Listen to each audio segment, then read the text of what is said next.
Hi sisters, welcome all. இப்போ back வந்து இது வரைக்கும் நம்ம கம்ப்ளீட் பண்ணிட்டோங்க. இதுக்கு மேலே அடி எப்படி போடணும்னு சொல்லிட்டு பார்க்கலாம் வாங்க. அதுக்கு வந்து நீங்கள் இதை எவ்வளோ லைன் போட்டிருக்கீங்கன்ட்டு கவுண்ட் பண்ணிக்கோங்க. இதை எப்படி கவுண்ட் பண்ணோம் இங்கே பார்த்துக்கோங்க.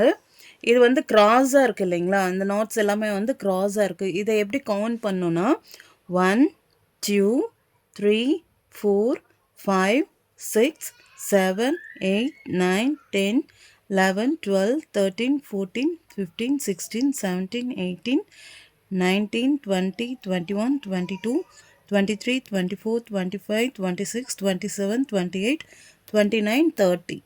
நான் வந்து 30 லைன்ஸ் போட்டிருக்கேன். நீங்கள் வந்து பிகினர்ஸாக இருக்கீங்க அப்படின்னா உங்களுக்கு வந்து அடி போடுறது உங்களுக்கு கொஞ்சம் கஷ்டமாக இருக்குது அப்படின்னா நீங்கள் 24 கூட வச்சுக்கலாம். நான் வந்து 30 போட்டிருக்கேங்க. உங்களுக்கு வந்து த்ரெட்டு வந்து கம்மியாக இருக்குது அப்படின்னு நீங்கள் ஃபீல் பண்ணுறீங்க அப்படின்னா நீங்கள் வந்து இதை வந்து 24 கவுண்ட் வச்சுக்கோங்க.